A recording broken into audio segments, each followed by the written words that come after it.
Hello friends, good afternoon. कैसे हो आप सभी? आई होप कि आप सब अच्छे होंगे। हमारे channel selection point with Pankaj में आपका स्वागत है। तो आज हम आपके लिए लेकर आए हैं जीके का महासंग्राम, जिसमें होंगे 25 क्वेश्चन। 25 क्वेश्चनों में आपको आंसर देना है सभी के कमेंट बॉक्स पर, और बताइएगा कि आपका कितना स्कोर जा रहा है। और अंत तक बने रहिएगा इस महासंग्राम में। अपने आप को आंकिए, अपनी क्षमता को देखिए कि हम कितना स्कोर कर रहे हैं। इसके लिए हम बिना किसी देरी के महासंग्राम में आप लोग अंत तक बने रहिएगा। ओनली 25 क्वेश्चन होंगे जो आपको परीक्षा में सफलता की ओर ले जाएंगे। आपका पहला क्वेश्चन, जिसमें आपसे पूछा गया है कि विक्रमांक देवचरित के लेखक कौन है, तो पहला ऑप्शन है बाणभट्ट, दूसरा ऑप्शन है विलाहण, तीसरा है अश्वघोष, चौथा है पद्म गुप्त। तो इसमें से आपका विक्रमांक देवचरित के लेखक हैं विलाहण, दूसरा ऑप्शन सही होगा। बाणभट्ट आपके हर्षचरित, अश्वघोष हैं बुद्धचरित के लेखक। ध्यान रखिए, वेरी इंपॉर्टेंट क्वेश्चन है एग्जाम की दृष्टि से। इसके बाद हम अगले क्वेश्चन पर चलेंगे, जिसमें आपसे पूछा गया है कि सर्वप्रथम 1837 ईस्वी में अशोक के अभिलेखों को किसके द्वारा पढ़ा गया। वेरी इंपॉर्टेंट क्वेश्चन एग्जाम की दृष्टि से, कई एग्जामों में पूछा जा चुका है क्वेश्चन। जिसमें से आपका तीसरा ऑप्शन है जेम्स प्रिंसेप। जेम्स प्रिंसेप के द्वारा 1837 में पढ़ा गया था। इसके बाद हम अगले क्वेश्चन पर चलेंगे, जिसमें आपसे पूछा गया है कि प्रागैतिहासिक गुफा चित्रकला कहाँ पाई गई है। तो आपका पहला ऑप्शन है भरूच, दूसरा है भीमबेटका, तीसरा है मथुरा, चौथा है औरंगाबाद। तो आपका तीसरा ऑप्शन, तो इसमें आपका दूसरा ऑप्शन भीमबेटका, जो कि रायसेन जिले में है। भीमबेटका मध्य प्रदेश एमपी में प्रागैतिहासिक गुफा चित्रकला पाई गई है। वेरी इंपॉर्टेंट क्वेश्चन है। इसके बाद हम अगले क्वेश्चन पर चलेंगे, जिसमें आपसे पूछा गया है कि सिंधु घाटी सभ्यता का पत्तन नगर कौन था। तो आपका पहला है हड़प्पा, दूसरा है कालीबंगा, तीसरा है लोथल, चौथा है मोहनजोदड़ो। तो इसमें से आपका सिंधु घाटी सभ्यता का पत्तन होगा लोथल, गोदीवाड़ा, गुजरात में पड़ता है, ध्यान रखिएगा। इसके बाद हम अगले क्वेश्चन पर चलेंगे, जिसमें आपसे पूछा गया है कि कौन सा हड़प्पी नगर 3 भागों में विभक्त था। तो आपका पहला ऑप्शन है लोथल, दूसरा है कालीबंगा, तीसरा है धौलावीरा और चौथा है सुरकोतला। तो आपका इसमें आपका 3 भागों में विभक्त था धौलावीरा। यह भी रामसर साइट में भी शामिल हुआ था। वेरी इंपॉर्टेंट क्वेश्चन है धौलावीरा, इसलिए ध्यान रखिएगा। इसके बाद हम अगले क्वेश्चन पर चलेंगे, जिसमें आपसे पूछा गया है ऋग्वेद है। Very important question, very important question, जिसमें आपसे पूछा गया है ऋग्वेद है। तो पहला ऑप्शन है स्रोतों का संकलन, कथाओं का संकलन, शब्दों का संकलन, युद्ध का संकलन। तो आपका इसमें पहला ऑप्शन सही होगा, ऋग्वेद है स्रोतों का संकलन। इसके बाद हम अगले क्वेश्चन पर चलेंगे, जिसमें आपसे पूछा गया अलार कलाम कौन थे। तो आपका पहला ऑप्शन है बुद्ध के एक शिष्य, दूसरा है बौद्ध भिक्षु, तीसरा है बुद्धकालीन एक शासक, चौथा है बुद्ध के गुरु। तो इसमें से आपका चौथा ऑप्शन सही होगा, बुद्ध के गुरु अलार कलाम थे। इसके बाद हम अगले क्वेश्चन पर चलेंगे, जिसमें आपसे पूछा गया सर्वप्रथम स्तूप शब्द कहाँ मिलता है। तो आपका पहला ऑप्शन है ऋग्वेद, दूसरा है जातक कथा, तीसरा है अर्थशास्त्र, चौथा है अष्टाध्यायी। इसमें से आपका पहला ऑप्शन ऋग्वेद में स्तूप शब्द का उल्लेख मिलता है, और अष्टाध्यायी पाणिनि की बहुत ही वेरी इंपॉर्टेंट क्वेश्चन एग्जाम की दृष्टि से अष्टाध्यायी पुस्तक पूछी जाती है। अर्थशास्त्र आपकी कौटिल्य, और जातक कथा आपका जैन धर्म से संबंधित है। इसके बाद हम अगले क्वेश्चन पर चलेंगे, जिसमें आपसे पूछा गया है कि राजा खारवेल का नाम जुड़ा है। पहला ऑप्शन है हाथी गुम्फा लेक, दूसरा है सारनाथ लेक, तीसरा है जूनागढ़ स्तंभ लेक, चौथा है गिरनार। तो आपका इसमें से पहला ऑप्शन सही होगा, राजा खारवेल हाथी गुम्फा लेक से संबंधित है। इसके बाद हम अगले क्वेश्चन पर चलेंगे, जिसमें से आपसे पूछा गया है मोढेरा का सूर्य मंदिर कहाँ स्थित है। तो आपका पहला ऑप्शन है बिहार, दूसरा है गुजरात, तीसरा है उड़ीसा और चौथा है बंगाल। तो इसमें से आपका दूसरा ऑप्शन गुजरात सही होगा। मोढेरा का सूर्य मंदिर गुजरात में स्थित है, ध्यान रखिएगा। वेरी इंपॉर्टेंट क्वेश्चन एग्जाम की दृष्टि से। इसके बाद हम अगले क्वेश्चन पर चलेंगे, जिसमें आपसे पूछा गया है कि भारत में सर्वप्रथम सांकेतिक मुद्रा का प्रचलन किसने किया था। तो आपका पहला ऑप्शन है अकबर, दूसरा है अलाउद्दीन खिलजी, तीसरा है बहलोल लोदी, चौथा है मोहम्मद बिन तुगलक। तो इसमें से आपका चौथा ऑप्शन सही होगा, सांकेतिक मुद्रा का प्रचलन मोहम्मद बिन तुगलक ने किया था। Alauddin Khilji, very important question, बाजार नियंत्रण प्रणाली लेकर आए थे, और अकबर ने मनसब व्यवस्था चालू की थी। Very important. इसके बाद हम अगले क्वेश्चन पर चलेंगे जिसमें आपसे पूछा गया इनमें से किसने गुलरुखी उपनाम से कविताएं। वेरी इंपॉर्टेंट क्वेश्चन है जो एग्जाम में पूछा भी गया है कई बार और आगे चलकर पूछा भी जाएगा, इसलिए ध्यान रखिएगा। गुलरुखी उपनाम से अपनी कविताएं लिखता था सिकंदर लोदी, जिसने आगरा की स्थापना की थी। ध्यान रखिए इब्राहिम लोदी 1526 पानीपत का प्रथम युद्ध हुआ था।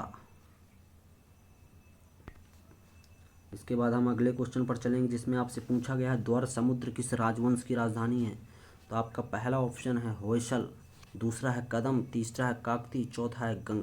तो आप ध्यान रखिएगा होयसल वंश की राजधानी द्वार समुद्र थी और कदम्ब की राजधानी वनवासी थी। ये भी पूछा जाता है क्वेश्चन, यूपी पीसीएस में पूछा गया था कदम्ब राज्य की राजधानी क्या है। तो होयसल की द्वार समुद्र है, कदम्ब की वनवासी है। इसके बाद हम अगले क्वेश्चन पर चलेंगे जिसमें आपसे पूछा गया रामानुजाचार्य संबंधित हैं। आपका पहला ऑप्शन है भक्ति, दूसरा है द्वैतवाद, तीसरा है विशिष्टाद्वैतवाद और चौथा है एकेश्वरवाद। तो आपका तीसरा ऑप्शन सही होगा, विशिष्टाद्वैत से रामानुजाचार्य संबंधित है। अभी इनके बारे में हाल ही में करंट में एक हैदराबाद में मूर्ति बनाई गई है इनकी, जो कि 108 फीट की है। 108 फीट की केवल इनकी मूर्ति है, जबकि 216 फीट टोटल है इनका। जिस आधार पर इनकी मूर्ति बनाई गई है वो आधार 53 फुट का है, ध्यान रखिएगा। वेरी इंपॉर्टेंट क्वेश्चन है ये। इसके बाद हम अगले क्वेश्चन पर चलेंगे जिसमें आपसे पूछा गया भारतीय राष्ट्रीय कांग्रेस के प्रथम अधिवेशन में कितने प्रतिनिधियों ने भाग लिया। तो भारतीय राष्ट्रीय कांग्रेस के प्रथम अधिवेशन में आपके 72 प्रतिनिधियों ने भाग लिया था। वेरी इंपॉर्टेंट क्वेश्चन है। 1885 में भारतीय राष्ट्रीय कांग्रेस की स्थापना हुई थी, लॉर्ड डफरिन उस समय शासनकाल में थे। इसके बाद हम अगले क्वेश्चन पर चलेंगे जिसमें आपसे पूछा गया स्वराज शब्द का प्रयोग सर्वप्रथम किसने किया। वेरी इंपॉर्टेंट क्वेश्चन एग्जाम की दृष्टि से, इसलिए पहला ऑप्शन आपके लिए बाल गंगाधर तिलक, दूसरा है लाला लाजपत राय, तीसरा है दादा भाई नौरोजी, चौथा है दयानंद सरस्वती। तो आपका चौथा ऑप्शन सही होगा, दयानंद सरस्वती ने सर्वप्रथम स्वराज शब्द का प्रयोग किया था। इसके बाद दादा भाई नौरोजी ने भी किया था स्वराज शब्द का प्रयोग, इसलिए ध्यान रखिएगा सर्वप्रथम पूछा गया है तो दादा भाई दयानंद सरस्वती होगा। इसके बाद दयानंद सरस्वती को भारत का मार्टिन लूथर कहा जाता है। इसके बाद हम अगले क्वेश्चन पर चलेंगे जिसमें आपसे पूछा गया है मुजफ्फरपुर बम कांड 1908 का संबंध इनमें से किसके साथ है। तो आपका पहला ऑप्शन है सावरकर, दूसरा है अजीत सिंह, तीसरा है प्रफुल्ल चाकी, चौथा है बिपिन चंद्र पाल। तो इसमें से आपका तीसरा ऑप्शन सही होगा, मुजफ्फरपुर बम कांड प्रफुल्ल चाकी से संबंधित है। इसके बाद हम अगले क्वेश्चन पर चलेंगे जिसमें आपसे पूछा गया है राष्ट्रीय स्वयंसेवक संघ की स्थापना कब की गई थी। तो आपका पहला ऑप्शन है 1927, दूसरा है 1929, तीसरा है 1947, चौथा है 1925। तो आपका 1925 कानपुर में राष्ट्रीय स्वयं आरएसएस की स्थापना की गई थी और हेडगेवार ने की थी, केशव बली हेडगेवार ने की थी, ये ध्यान रखिएगा। अगला क्वेश्चन है भगत सिंह का स्मारक कहाँ स्थित है। आपका पहला ऑप्शन है फिरोजपुर में, दूसरा ऑप्शन है अमृतसर में, तीसरा है लुधियाना में और चौथा है गुरदासपुर में। तो ये आपका पहला ऑप्शन सही होगा, भगत सिंह का स्मारक फिरोजपुर में। अभी हाल ही में आम आदमी पार्टी दिल्ली में घोषणा किया है कि मतलब सभी ऑफिस कार्यालयों में बाबा साहब अम्बेडकर और भगत सिंह की फ़ोटो लगाई जाएगी। ये हाल ही करंट का क्वेश्चन है। और अभी भगत सिंह के ही गांव में पंजाब के मुख्यमंत्री भगवंत मान ने वहीं शपथ लिया है। इसके बाद हम अगले क्वेश्चन पर चलेंगे जिसमें आपसे पूछा गया है कि कामागाटामारू क्या था। एक औद्योगिक केंद्र था, एक बंदरगाह था, एक जहाज़ था, एक सेना की एक टुकड़ी थी। तो इसमें से आपका तीसरा ऑप्शन सही होगा, एक जहाज। कामागाटामारू प्रकरण से एक व्यक्ति को भी संबंधित किया जाता है, बाबा गुरदीप सिंह।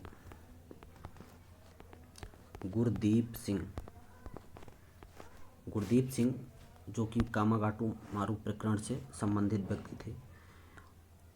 एक आपका क्वेश्चन है जिसमें पूछा गया है कि भारत में किस लोकसभा अध्यक्ष पर महाभियोग लाया गया था। वेरी इंपॉर्टेंट क्वेश्चन एग्जाम की दृष्टि से, इसलिए पहला ऑप्शन है आपके लिए जीवी मावलंकर, श्रीनिवास शास्त्री, उपरोक्त तो दोनों इनमें से कोई नहीं। तो आपका पहला ऑप्शन सही होगा, जीवी मावलंकर। जीवी मावलंकर पर महाभियोग लाया गया था, ध्यान रखिएगा। इसके बाद हम अगले क्वेश्चन पर चलेंगे जिसमें आपसे पूछा गया कि भारत में भूदान आंदोलन की शुरुआत कब हुई। तो आपका पहला ऑप्शन है 16 अप्रैल 1951, दूसरा है 18 अप्रैल 1951, तीसरा है 16 अप्रैल 1950 और चौथा है 18 अप्रैल 1950। तो आपका दूसरा ऑप्शन सही होगा।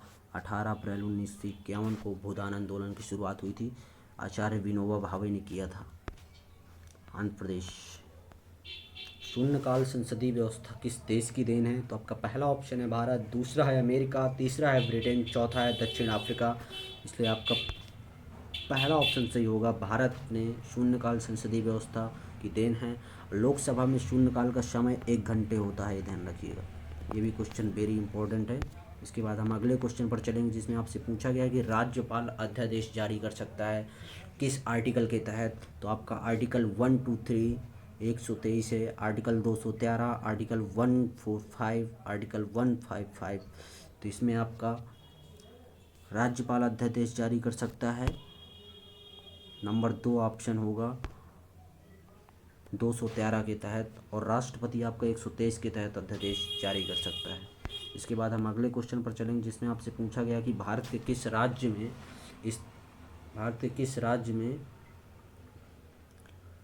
ये यहाँ पर क्वेश्चन थोड़ा गलत है कि भारत के किस राज्य में प्रथम महिला मुख्यमंत्री हुई थी, किस राज्य स्तर पर प्रथम महिला मुख्यमंत्री नियुक्त हुई थी? तो आपका पहला राज्य है उत्तर प्रदेश, दूसरा है बिहार, तीसरा है तमिलनाडु, चौथा है दिल्ली।